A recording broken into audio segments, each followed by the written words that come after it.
So I've had a lot of questions from people asking me or commenting about thorns on shillelaghs because, of course, a lot of shillelaghs are made using blackthorn or hawthorn, and it is possible, if someone would wish to leave the thorns on the stick, at least part of them. And you see a lot of antique sticks that still have the thorns, and so a lot of people think that they were used to strike with and to deal more damage when you're hitting somebody with your shillelagh. And there is an element of truth to this. Apparently there can be a lot of bacteria residing on blackthorns thorns. I've read this in articles that were actually analyzing the infections that were given by those thorns on cattle, for example. So there's a little bit of truth. If you get a stab from these thorns, you might get a pretty nasty infection. And this is actually one of the reasons why I would say that if you're using your shillelagh like an Irishman would, you probably don't want the thorns to be there. And I'll explain to you why. So, one of the first reasons why you would want to remove the thorns is for gripping your stick. If you're gripping your stick like most Irish faction fighters would, and there's no reason to believe that they used it differently, you're grabbing it, of course, at about a third of the stick, and if there's thorns here, you're going to be having a really bad day, because, of course, they're going to just stab you in the hand, which is not something you want from a fighting stick. Also, when I fight, when I'm entering stick, we do switch grips from time to time, depending on what we want to do. So sometimes I might want to grab the stick two-handed by the end here to create this zone around me. And now I'm being very careful, but if I was using this with intent, I would probably puncture my hands on these thorns.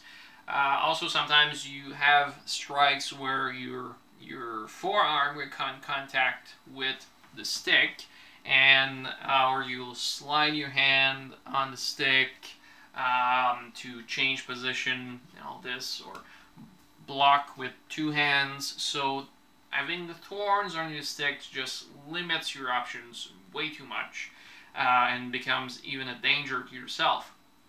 Another reason I don't believe that the thorns were ever used on sticks, at least not by faction fighters, is that you never see them mentioned in texts.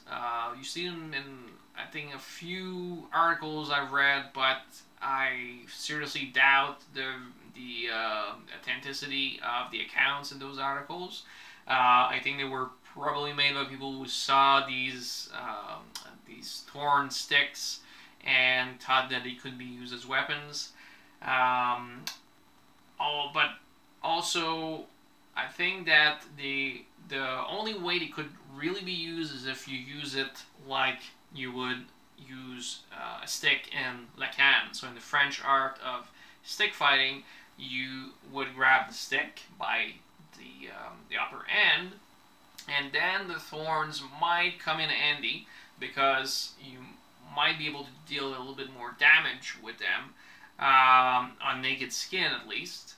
But again, they would become an hindrance the moment you wanted to use it two-handed, which is also part of la canne. So using coup-de-bout like this and a bayonet kind or pike kind of stabbing motion becomes problematic, again, if you have thorns on your stick. So why do we see thorns on some antique shillelaghs? I think one of the reasons is that they were probably not used by faction fighters. I've never really seen a stick that was clearly a fighting stick that had the thorns on it, for the reasons I just told you. I think they were used probably by people who liked the look but didn't really use them actively for fighting. They were using them as walking sticks mostly. So probably somebody went to see their shillelagh makers or dealers and said, well, could you keep the thorns on it? I really like the look. Maybe it had something to do with religious iconography, so with the thorns on the crown of thorns on Christ during crucifixion. Also, I think it brought a certain air of more menacing air to your stick, right? So if you're carrying a stick like this around town and everybody's seeing you with this big thorny shillelagh, maybe they will think twice before attacking you, right? So maybe that was kind of the feeling behind those sticks, that if I carry around this big thorny stick, people will leave me alone, or not attack me at least. So yeah, that's my opinion on these sticks. Again, I do not think that they were used traditionally with thorns, at least not to do bataireacht with. Maybe more as tourist pieces, maybe more as novelty items, or by people wishing to use them more in a sword-like, saber-like manner, like you would see in Lacan or single stick. Who knows? But traditionally, this is not really part of Irish stick fighting. So I hope this answered the question about this myth about the thorns on Irish stick. If you have any more questions, please feel free to ask me. I'll try to answer the best way I can. And otherwise, I'll see you next time.